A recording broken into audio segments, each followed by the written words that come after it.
With the release of Saw X, we now have 10 Saw films, so let's rank them.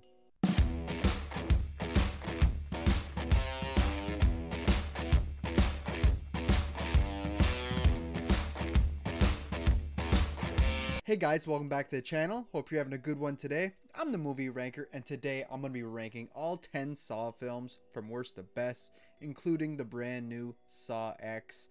I finally got to see it, and I binge watched this entire franchise, so it's still fresh in my mind. Perfect time to rank these. And plus, Saw 11 has already just been officially announced, so that's awesome. We're getting more of these films. You know, the franchise is known for its gruesome traps, but also its kind of intricate storyline, which kind of plays out like a soap opera after so many entries, but that's like its charm. And before we get into this ranking, just make sure you like the video, subscribe to the channel if you enjoy rankings like this, and make sure to drop your rankings for this franchise down in the comments. Now, without wasting any more time, let's get into it. So for me, coming in the last place at number 10, I got Saw 7, or Saw 3D, or Saw 7, The Final Chapter. Whichever title you want to give it, either way, the film sucks.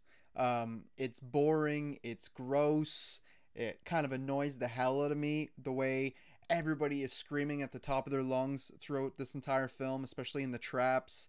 It just really gets to me. We get very little Hoffman in here. The film focuses more on Detective Gibson and this guy who pretends to be a victim of Jigsaw and a survivor. They're all kind of forgettable if you ask me. The only cool sequence in the entire film for me is when Hoffman goes on a killing spree, when he's pretending to be dead in the body bag and he comes out and he just slices and dices his way all the way to Jill. It's pretty badass, really cool kind of action sequence. And you know what happens to Jill? She gets the reverse bear trap, no way of getting it off, and we finally get to see what happens when this thing goes off. It like completely destroys her whole face. It's really gnarly. I guess the whole trap sequence with the skinheads involving Chester from Linkin Park, rest in peace. His sequence is kind of cool too, because it kind of does like a domino effect. If he doesn't do his game, his trap, like it just kills all of his crew, because he's like the leader of this skinhead or whatever, a bunch of racists anyway. So that sequence is kind of cool as well, but aside from those two little sequences, I don't enjoy this movie at all. The whole intro trap is just stupid to me, how they have a trap in like the middle of town and like for a whole public to see. It's like, how did they set that up? It's becoming so unbelievable at this point, where the rest of these films were kind of grounded in reality for the most part. The cinematography is kind of weird in here, and the movie looks really glossy at times, kind of having that Scream 4 effect, where I don't like a lot of the scenes the way they look or the way they're shot. And plus, the blood is pink in here due to it being filmed for 3D, and when that transferred over to regular, it made the blood look more pink. So that is also weird. And I hate the whole Dr. Gordon twist or reveal or whatever. It's like, yes, it's interesting to see what happened to Dr. Gordon, but I just can't believe him working with Jigsaw now and like, you know, continuing his work. It just doesn't make sense to me. Yeah, it makes sense for him to have to have a doctor to be able to perform all these surgeries for these traps. That part makes sense, but I'm just not buying that this guy cut off his foot and, you know, dragged himself out of the room, and then Jigsaw healed him back together, you know, let him rest in that and made him like a prosthetic foot. And I don't know, I'm just not buying it. I can't see Dr. Gordon ever trusting John Kramer or ever working with him. For me anyway, it just did not work. It's nice for them to tie up the loose ends, but I don't like the way they did it. Up next at number 9, I have to go with Jigsaw. Now this one just felt way too safe and basic, especially coming off of a 7-year hiatus after Saw 7, and you come back with this and the story just feels a little bit too straightforward, and there's nothing real new here. The movie has detectives and the people working at the morgue suspecting that John Kramer may still be alive. We know better. He didn't fool me. Like, this movie in no way made me think that he was still alive. And when he does show up, you know, it has to be something wrong with time, like this is in the past. And that's the big twist in here, is that, oh, these traps all happen a long time ago. And this mortician, who's the new Jigsaw apprentice, or the old Jigsaw apprentice, he's the one recreating it and giving clues and stuff. It just didn't work for me. For one thing, all these accomplices, I mean, it's starting to get out of hand, especially when we never heard of him or knew anything about him in the first 7 films. But yet this guy was one of the first that Jigsaw put in the traps. I'm just not buying it. I just want to know, like, what happened to Hoffman after he was trapped in that room, locked in the room. Was he there to die? Or we don't get any answers on that. What happened to Dr. Gordon? What is he up to at this point? Don't get any answers on any of that. It's just so annoying.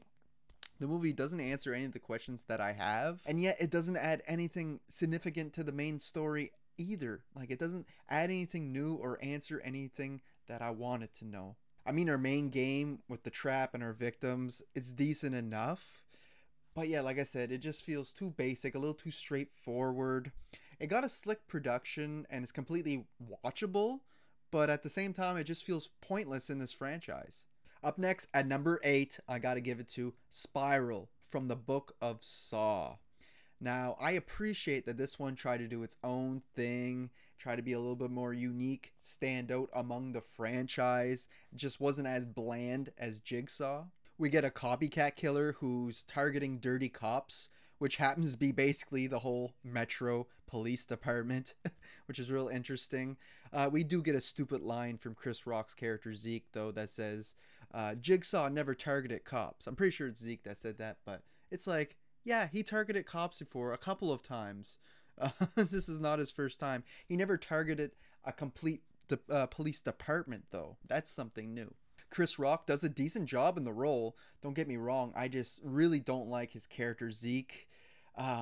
Yeah, he's kind of a good guy. He's doing the right thing. You should be rooting for him, but at the same time, he comes off as an ignorant asshole, and I kind of just can't stand him with his dialogue and that, and the way he goes on.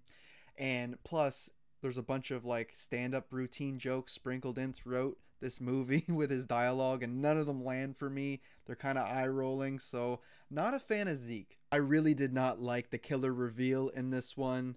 It's the most predictable thing in this entire franchise. First time I watched it, I picked it out right away. As soon as he shows up on screen, I'm like, that's the guy. And it's unfortunate because, you know, the twists and reveals are something that the Saw franchise is known for, right? So if you can pick it out that easy, it's not the best written, in my opinion. And I like the fact that they change up things with the world and they don't use Jigsaw itself or Billy. Like, they use a pig puppet thing and they use a different voice. I like they switch things up, but I don't like the way they did it. Like, the voice sounds so stupid. It's like this, I don't know, kind of high pitch loner type voice. I don't know. It doesn't come off as creepy, that's for sure. It sounds like more nerdy or something. And yeah, it's just not creepy at all to me. And I just hate the way this movie ends on a cliffhanger in regards to the killer escaping through the elevator. It's just such a like, come on type moment. You really want to see him get caught. And we never did get a follow-up to this, and we probably never will. Maybe we will in the future. Maybe this will somehow tie into the main Saw franchise. I'm not going to count it out just yet, because this franchise does get pretty creative with its timelines and such. But yeah, to me, it just was unsatisfying the way it ended. Up next, at number 7, I'm going with Saw 5. One that went down a little bit in my ranking from previous time I rewatched all these, but still decent enough. We get Hoffman's backstory in this one. We find out that he was with Jigsaw even before Amanda, and I like all that backstory there. You found out that he pretended to be Jigsaw at one point to get away with killing the guy who murdered his sister. And yeah, it's a really gross intro with this blade that comes down and slices a belly all up. Really gross, and it's kind of fun that Jigsaw finds this out, and you know, he takes Hoffman and be like, look, you impersonating me and I don't like it, and he kind of takes him under his wing a little bit. But it's a way for Jigsaw to infiltrate the police, right? He has a man on the inside now. I like our main storyline here, like kind of like a cat and mouse game between Special Agent Strom and Hoffman. How they're like always on to each other and such. Great, and it all leads up to the ending with Strom, you know, meeting his demise by getting squished in between the wall. Pretty crazy finale there, and the main game's pretty fun too. I like how in this one, if they would have just all worked together, they would have been all able to survive. They're not the most gruesome traps or whatnot, but the less people they have each time they go through the rooms, the more difficult it's going to become. And I like that whole idea. It's just the fact that these characters are very forgettable. They're not fun to watch, unlike other groups that we got like in part 2. I'm just not a fan of this crew or how they're all connected due to this fire that happened in real estate and insurance and all this bullshit. But I like the idea of this game. There's no real clever twists or turns in here or reveals to really capture your attention or shock you. They kind of tease you at times, especially with Jill. They give her a box from John himself that he had in his will to give to her after he died, and we never do get to see what's inside of it in this film. So I don't know. The movie gives you a bit more of the story, but it's more filler than anything. There's nothing real like concrete here. Coming up next at number 6, I'm going with Saw 4. Now, it was always kind of mixed on this one. I mean, on one hand, it does have some great things in here.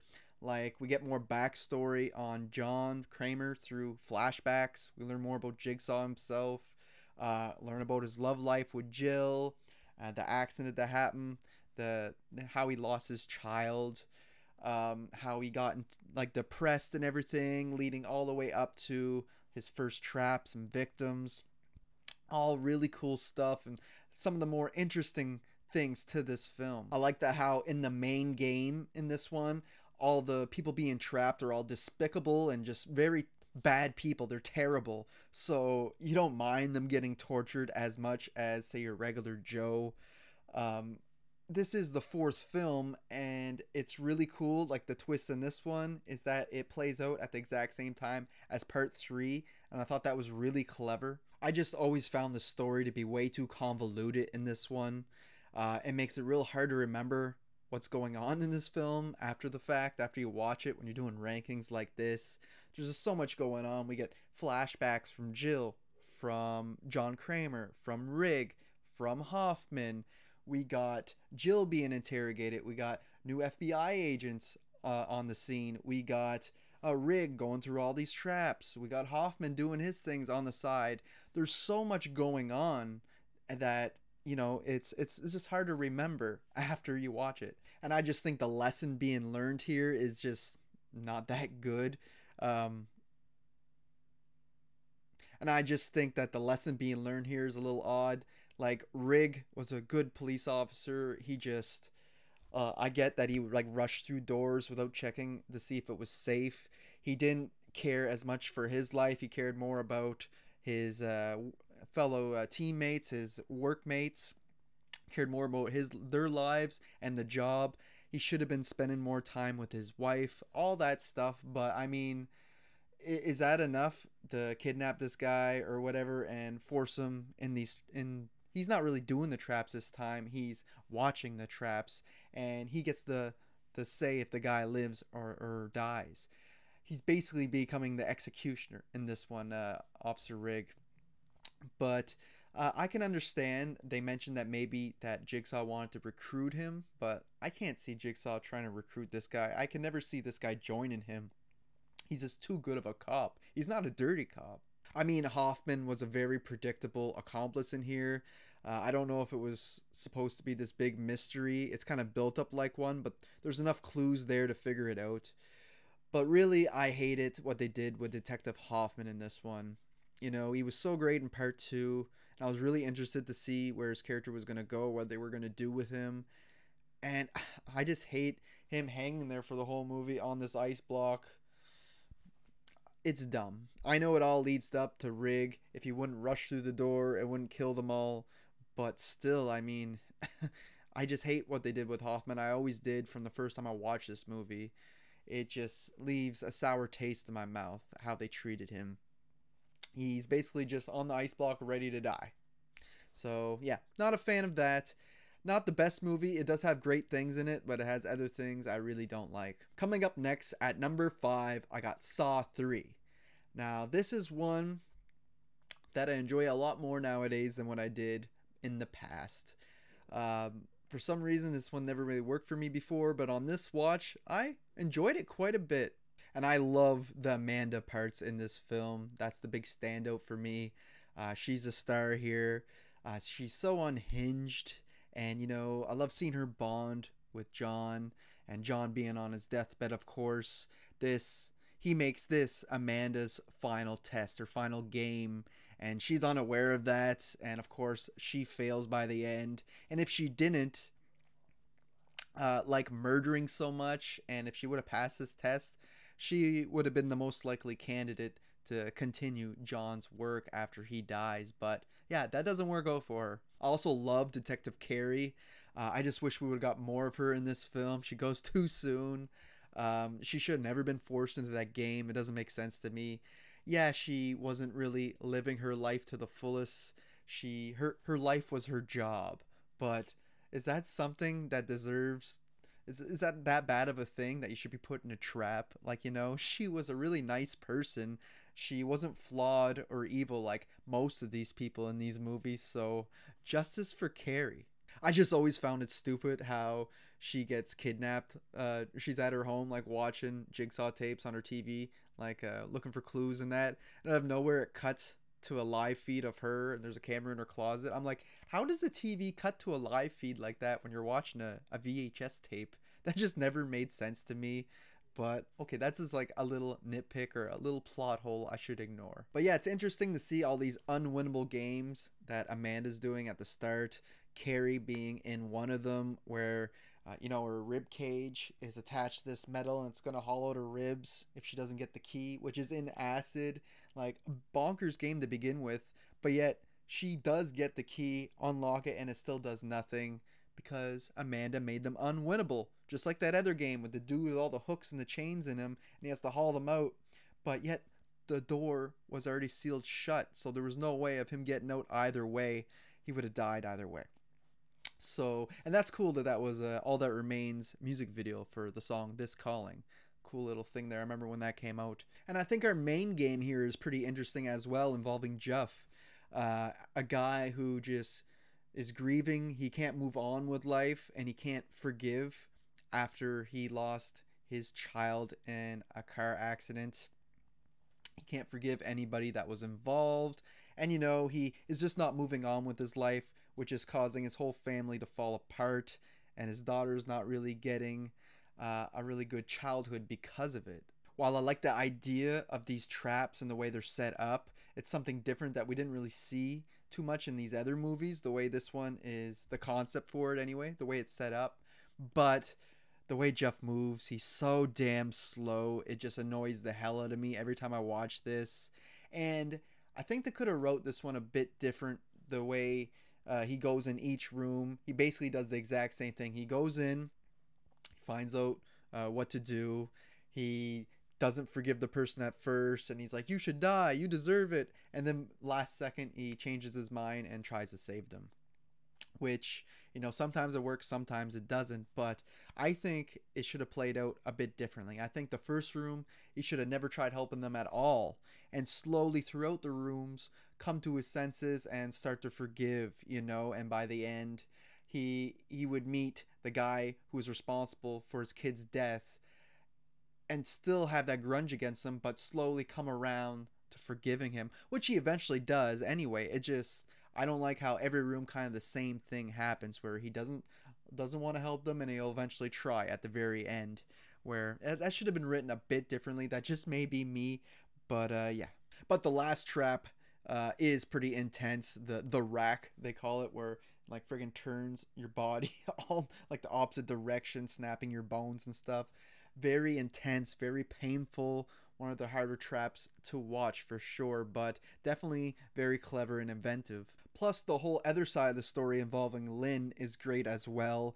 She's a doctor who has to keep Jigsaw alive, or she will die if he dies. And she has to perform backyard brain surgery. It's very nerve wracking. It keeps you on the edge of your seats.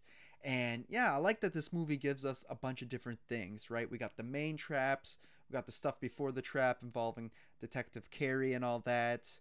We got the Lynn side of the story. There's enough here to keep you invested, and it's all pretty interesting. And all the twists and reveals here all work for me. They all land. Whether we're talking about Jeff and Lynn really being a couple, and we would have never guessed that. The fact that if Jeff kills John, it makes his wife's head explode, Lynn. Like, he doesn't realize that. And since he did not learn his lesson of forgiveness, since he does kill John, that screws up everything. And how this whole huge game, everything put together, is really like Amanda's game. There's just so much here, the twists and turns. Jeff's daughter being in a safe spot, but a hidden spot that only Jigsaw, and of course we know Hoffman, know about. And there's no way of Jeff finding out where he is now. There's just so much there, and it all works. It's all pretty clever. And I think that's what puts this movie up a little higher than what it used to. Coming up next, at number 4, I'm going with Saw 6. Now, this is a very entertaining and satisfying entry in the franchise.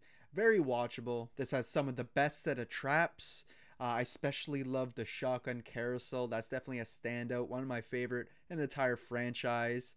And most of these people in these traps are despicable people, so that's always a bonus. And in this one, we follow a head insurance agent, which he has to make life and death decisions, with his fellow employees, the people who work for him.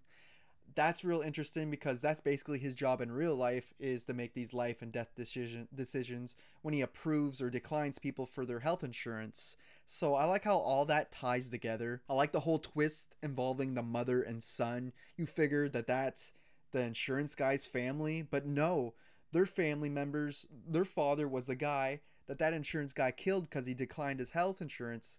Like, very clever. I love that. You figure that has to be his family, but no, his family is really the journalist, the cheap ass Gale Weathers we get in this film. And throughout this film, Hoffman is on the edge of getting caught, and it's so fun to watch. It's so thrilling, especially the whole decoding the voice scene, and he's there, and they're gonna find out it's him, the other detectives and that, and you're just like looking at the room, looking at his movements. What is he gonna do? And it makes for an awesome little action sequence, him taking them all out and trying to get rid of all the evidence. And yeah, it's just, this whole film has you on the edge of your seat waiting for Hoffman to get caught. And the cherry on top is the whole finale where Jill puts the bear trap on Hoffman, and you're like, yes, it couldn't end in a better way. But yet he uses his survival skills, which he could have learned from Jigsaw himself, to not die. His will to survive keeps him alive by, sticking the trap in between the bars of the window so it can't open all the way. Does rip a big chunk off his face, but he does survive.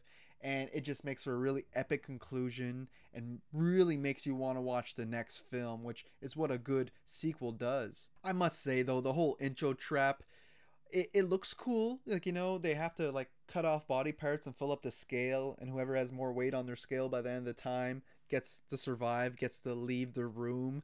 The idea of it is kind of clever, but I don't like the way it plays out at all. Literally 10 seconds on the clock, and one guy, a bigger guy, is chopping pieces off of his belly like it's nothing. I'm like, as if.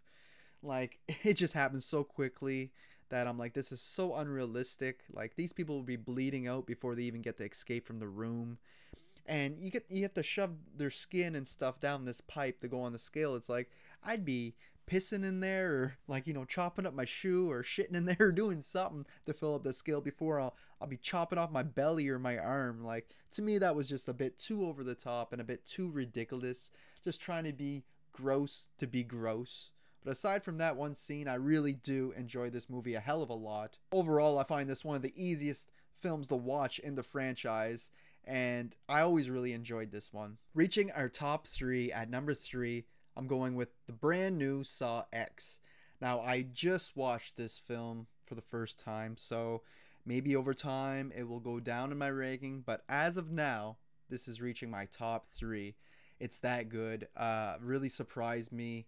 I love that it's set between Saw 1 and 2, so we get John Kramer back, and he gets the most screen time ever in this flick. And he's out seeking revenge on these people who scammed him, who said they could cure his cancer, but were just out to take his money. And yeah, it's just a great little revenge tale.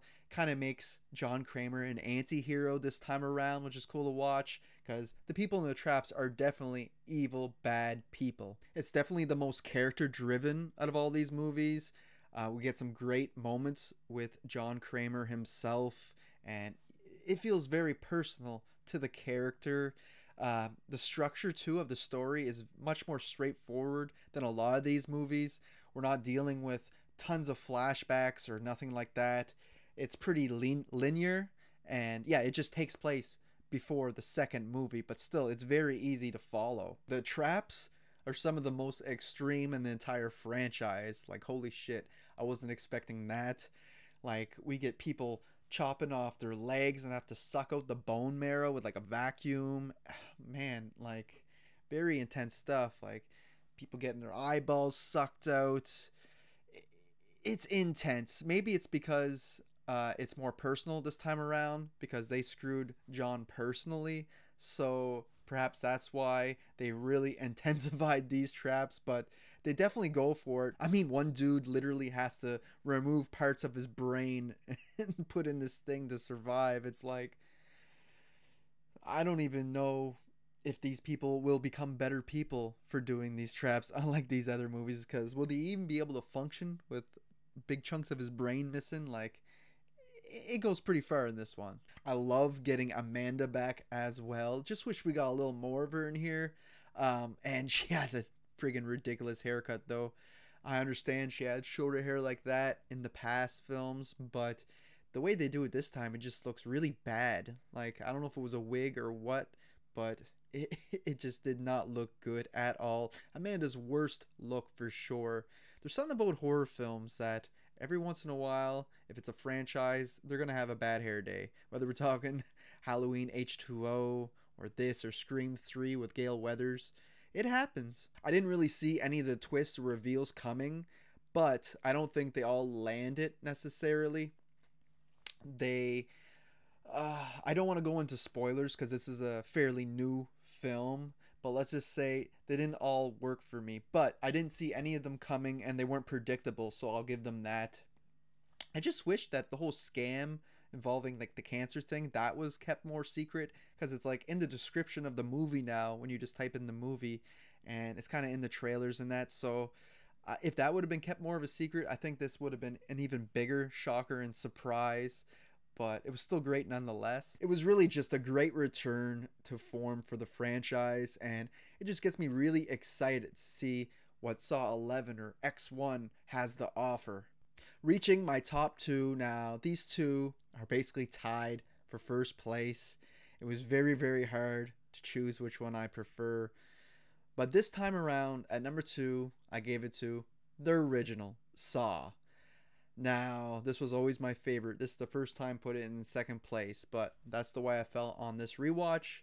I have a lot of nostalgia for this film. A little story, it was when I was back in grade 8 in wintertime. It was around, I don't know, January or around December or January, around that time. We all got invited to a birthday party, like a big chunk of our school, and this guy had like a huge hockey rink in his backyard and whatnot.